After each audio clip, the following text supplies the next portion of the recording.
मिथुन चक्रवर्ती की तरह बीजेपी में शामिल होंगे नवाजुद्दीन सिद्दीकी, दिल्ली से तय हो गई तारीख। योगी के दिल्ली पहुंचते ही लिया गया बड़ा फैसला। अमित शाह और नवाज की मीटिंग में क्या हुआ? नवाजुद्दीन सिद्दीकी के साथ बीजेपी की क्या डील हुई? यूपी में अब सबका बदला लेगा तेरा फैजल।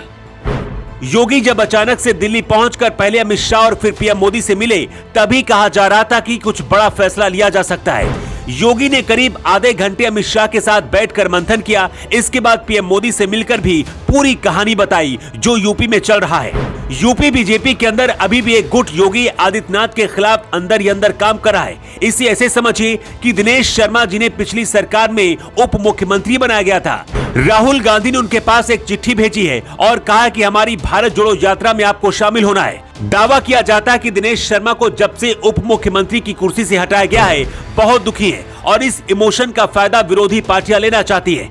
इसी बीच अचानक से दिल्ली से तस्वीर सामने आई है जिसमें अमित शाह के साथ नवाजुद्दीन सिद्दीकी दिख रहे हैं।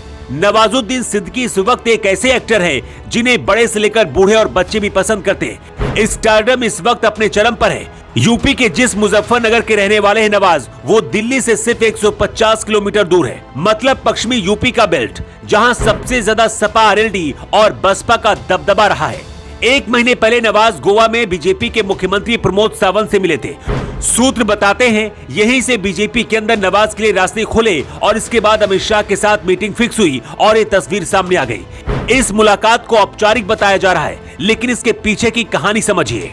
करीब 2 साल पहले जब मिथुन चक्रवर्ती बीजेपी में शामिल हुए थे, उस वक्त भी बीजेपी के बड़े बड़े नेताओं के साथ उनकी मुलाकात हो रही थी। जब भी सवाल किया जाता था, इसे साधारण सी मुलाकात बताया जाता था।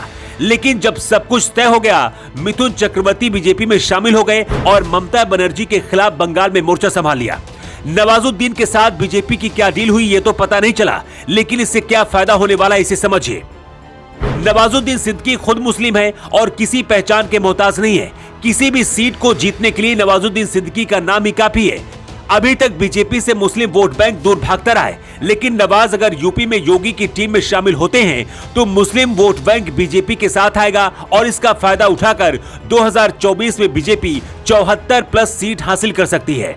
पश्चिमी उत्तर प्रदेश में आरएलडी और सपा के गठबंधन का असर दिखता है, लेकिन नवाज इस असर को बेअसर कर सकते हैं। सूत्र बताते हैं कि 2024 के लिए मोदी शाह एक स्पेशल टीम तैयार कर रहे हैं ताकि पिछले बार से भी ज्यादा सीटों से पीएम मोदी इस बार प्रधानमंत्री बने। इससे पहले भी बीजेपी कई फिल्म अभिनेताओं को पार्टी में शामिल करा चुकी है। सनी देओल से लेकर हेमा मालिनी और मिथुन चक्रवर्ती जैसे बड़े नेताओं के नाम इसमें शामिल हैं। सूत्र बताते हैं कि अगले 6 महीने के अंदर नवाजुद्दीन सिद्दीकी बीजेपी में शामिल होंगे। इसके बाद जिस तरह से बंगाल में मिथुन चक्रवर्ती मोर्चा संभाल रहे हैं, उसी तरह से पश्चिमी यूपी की जिम्मेदारी नवाजुद्दीन सिद्दीकी संभालेंगे। वैसे आपको क्या लगता है, क्या नवाज बीजेपी में शामिल होंगे? बीजेपी का प्लान क्या हो सकता है? अपनी राय आप कमेंट बॉक्स पर लिखकर जरूर दें। योगी युग के लिए ब्यूरो रिपोर्ट।